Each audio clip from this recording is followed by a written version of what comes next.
Hey everybody, I'm Glenn, I'm Xander. and together we are Fun King 3D, and I just wanted to bring you a quick video today to show you not necessarily how to replace your fan on your printer, but how I went about replacing it. So just kind of a quick preface to the situation. This was done all on the E12, and it's not that the E12 came with a bad fan. The fan that was in it was fine, but as I went to undo the fitting on the Bowden tubing, I was holding these pliers in my hand, and as I went to reach for the fitting, I stuck those into the fan, and needless to say, the pliers won. So I think it broke. it did. It snapped that blade clean off, and I went in. I was going to just take off every other blade off of the fan to get by, and it turns out it was an odd number of bleeds, so that didn't really work out. Though I did go ahead and go through with that, and it ran for a little while that way. But I've since replaced it with a Noctua fan, and I want to show you how I did that right now. So I started by loosening these screws right here, but it dawned on me that those are actually backed by nuts. So I had to take this cover off here.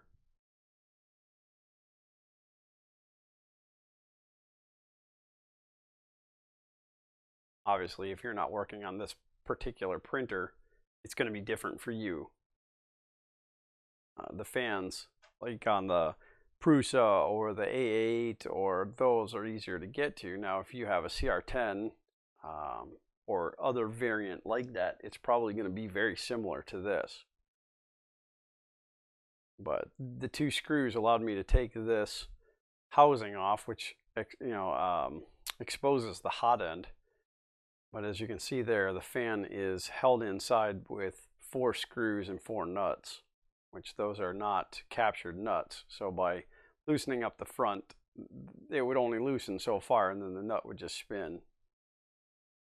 So I've got my index finger on that nut holding it, and then I very clumsily dropped the screw. And we're going to do that 4 times. Anet is known for using non-ferrous metals in their fasteners, so magnetizing your tools will not help. And for those of you who are paying attention, that is Capricorn tubing on this printer. Okay, so once all 4 screws are out, you see the fan comes out very easily, and I'm not going to mess with the part cooling fan. We're gonna just chuck this box off to the side for now. Making sure that we're not putting too much stress on the wires. Now, I'm gonna peel this sticker back because sometimes the contacts for the fan are open enough that you can get to them, and you can actually desolder the wires off of the old fan, and you can solder them right to the new fan if you're using just a standard fan. And you can see this fan is missing more than 1 blade because I tried to take every other blade off to balance it, but that didn't work. It was an odd number of blades. So those 2 contacts are accessible, but they're it's small and tight in there. Plus I'm actually going to a Noctua fan, which uses a 3 wiring setup. Plus it's not really easy to get to the contacts into on a Noctua fan, so I didn't want to try to unsolder from there. But I have replaced other fans, like the part cooling fan on my A8 was just screechingly loud, and I was tired of it, so I replaced it by desoldering and resoldering on a new one. Just throw it away, you don't need it.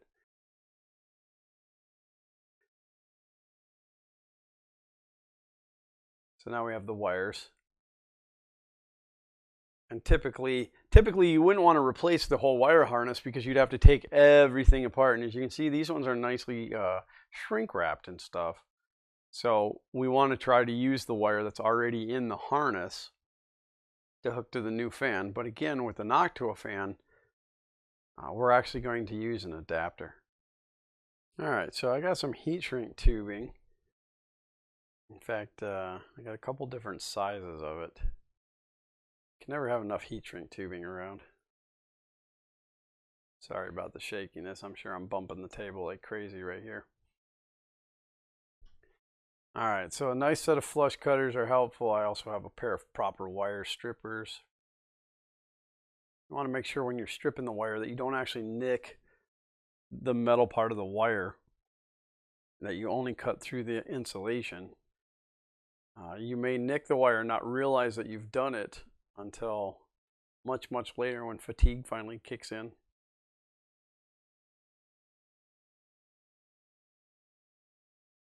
Alright, so I'm going to cut a length of the heat shrink tubing because we're going to have to slide that on ahead of time. And it doesn't have to be too long. You just want to make sure that you have enough there to cover up the solder joint.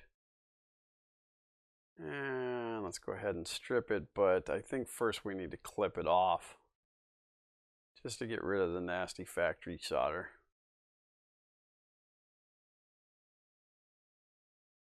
And now we'll strip it back to a length that's workable. The amount that you strip off is going to depend kind of on your soldering skills and the type of connection that you're going to use. And here's the Noctua fan that I bought. That is a 40mm by 10mm fan.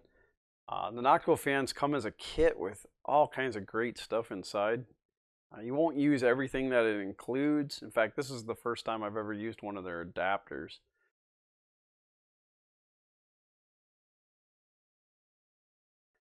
This is the adapter that I used to connect, and it comes with these. And I'll touch on it again a little bit in the future. But comes with these quick adapters that you can just jam the wire into and squeeze them down with a pair of pliers, and it'll like vampire hook its way on there. But we don't want to do that. This is a moving part. We want to make sure that everything stays together. And you see it's got a nice long lead on it and a 3-pin connection for feedback, so that, you know, for fan control and stuff. But this printer doesn't use that, so it's just going to get ignored when we use this little adapter here.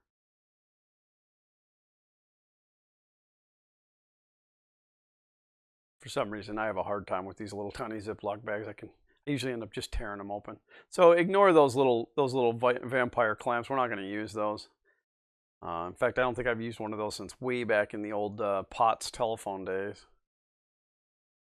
So, and you can see here, it just plugs in and it's off to one side because we're only using two connectors, or 2 pins of the connector. And it's sad to have this large type connector and this long lead in this particular scenario, but you're going to see that it works out. It worked out fine. So now we're going to go ahead and strip off. This is that little adapter, and these wires are actually thinner than what was on there. So you may need to adjust your wire strippers or use a different gauge stripper. A little more heat shrink tubing.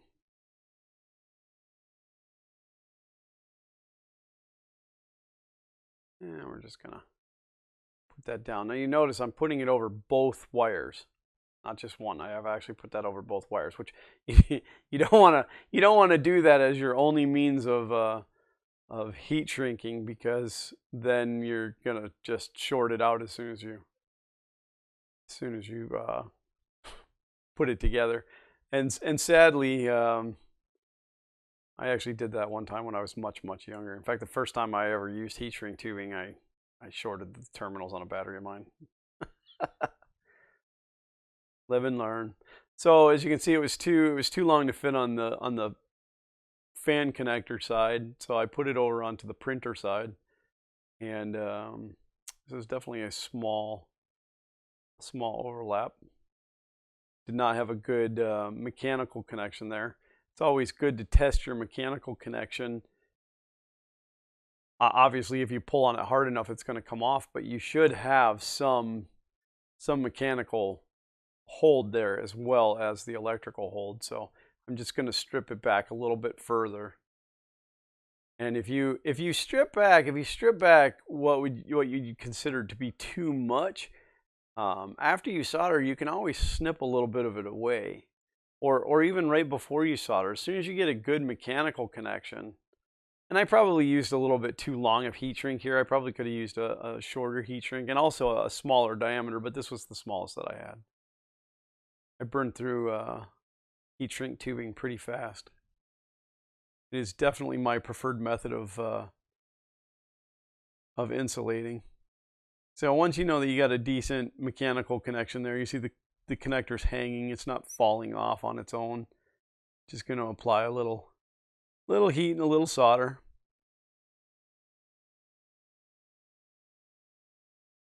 And these are pretty fine wires, so you don't want to lay too much heat or you'll start to burn it back.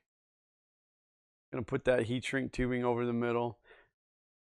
And then here I would normally fire up my heat gun to do this, but I don't know, I was being a little lazy, so I'm just going to heat it with the edge of the soldering iron, and this works. I think the heat gun does a much better job. I'm not typically a fan of using an open flame because a lot of times you'll just burn the insulation off the wire, mainly on this thin of a wire.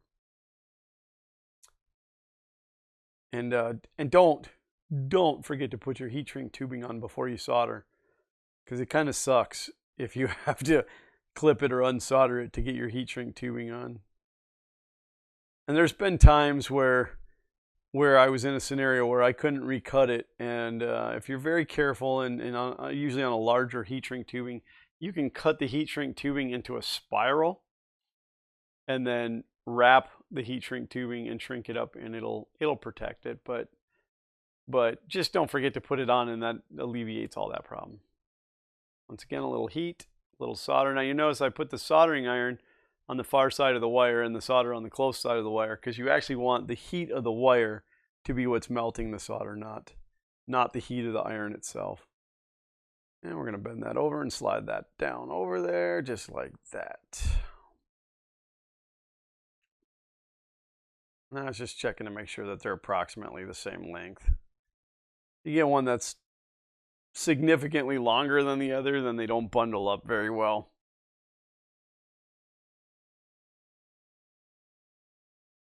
And we're just shrinking that up.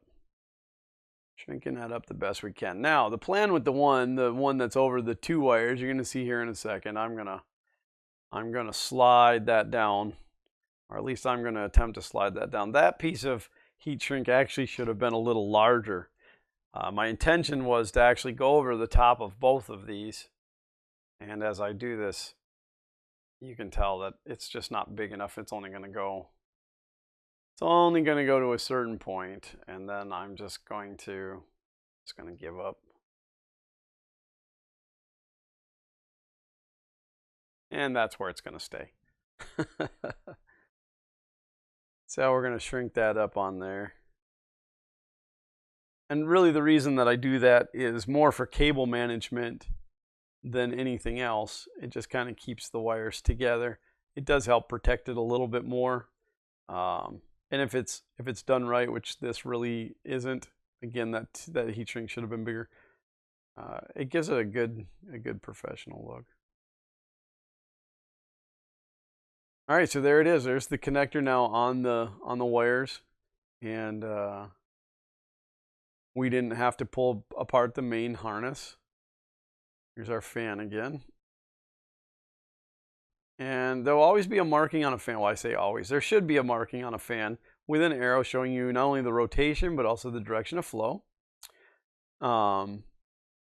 The other thing to note is usually it always blows towards the label.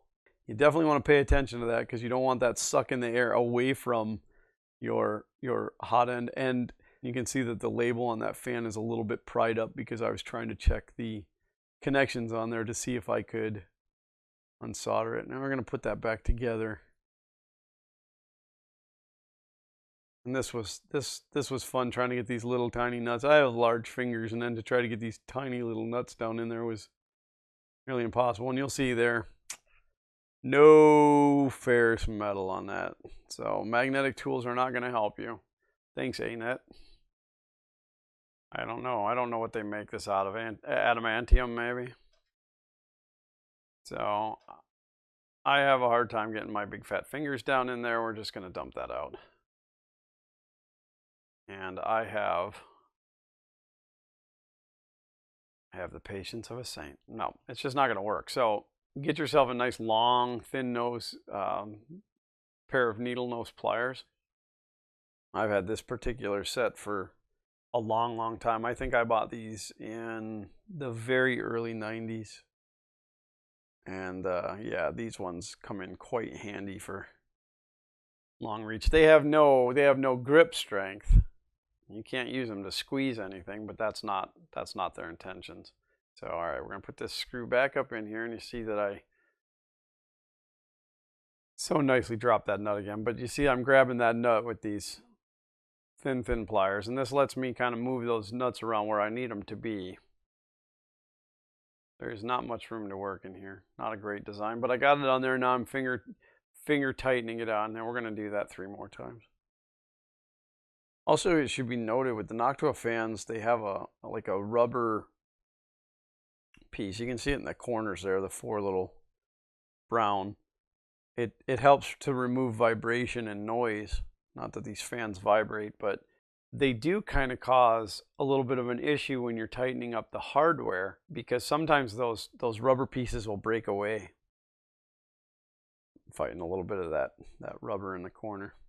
The fan, because of those rubbers corners, is technically thicker. It's not really 10 millimeters, and they used hardware that was just long enough.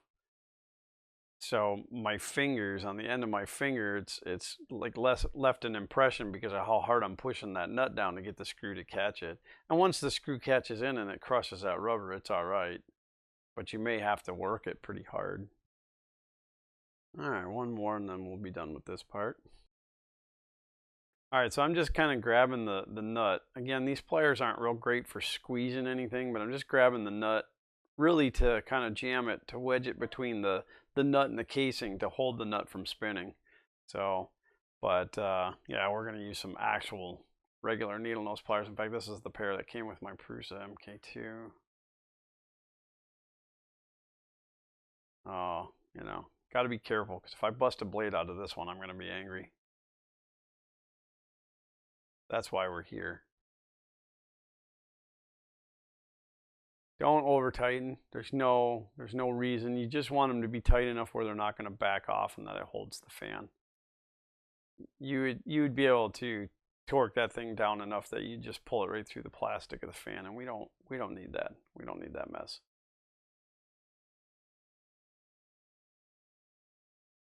This is what I get for using the wrong tool. I really should have had a nut driver for this.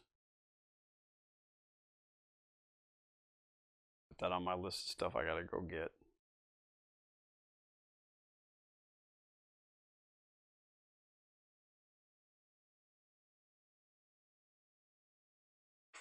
Oh, if nothing else, I'm giving you great images of the back of my hand. All right, so once you got all 4 of those tightened up, you got a couple options. You could tuck all this wire inside of this, but you got to be careful so that nothing ends up laying against the hot end. Now that's the heat break that's there. So in theory, none of that should get hot enough to really cause an issue, but let's not take chances. We're going to bring all the wires up out of there. And then we're going to put this housing back on. And again, it was only two screws that held this housing on, and I've got the 2 connectors outside of the housing.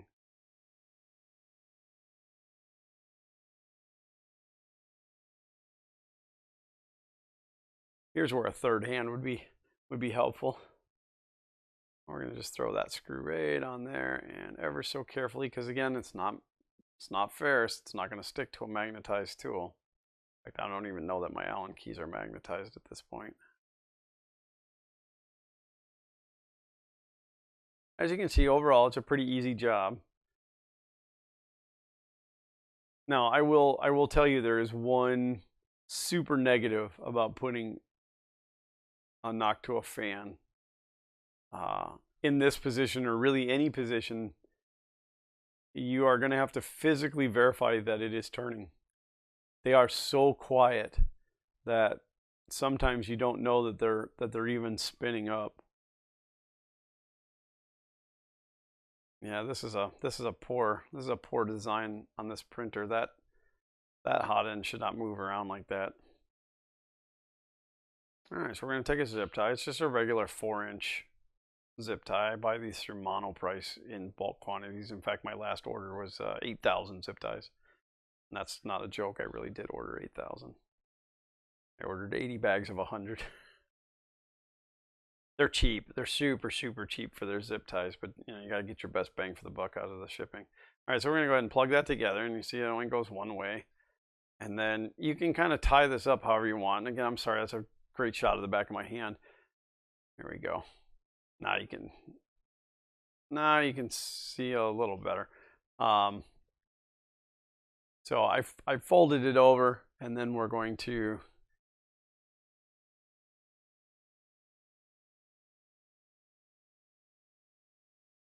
just going to zip tie it down low. So that first zip tie was just to kind of hold everything together, and then this zip tie is just to hold the extra bundle together. And it's not going to cause a problem. It's out of the way. It's not going to drag on anything or catch on anything. Yep, so if you need to replace the fan, you're gonna just cut those zip ties, unplug it, replace it, plug it back in, re-zip tie it, and you're good to go.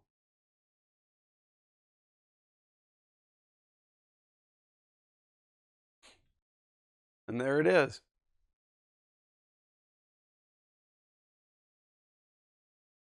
Now, if I could find a replacement to that side, it would be great, to that part cooling fan.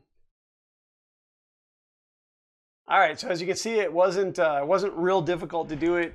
It probably, you know, it's a very quick job, I would say.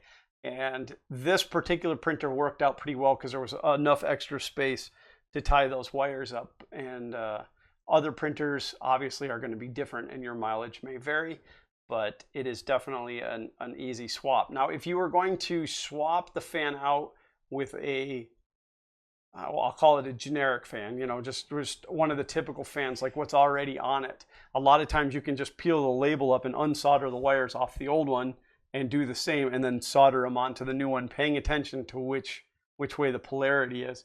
And then you don't have to replace the wire back through the whole entire harness. Plus, it's not easy to find a fan with a wire that long. So that way you can get just a cheap generic one and solder it, but the Noctua fan is a great upgrade because they're so quiet.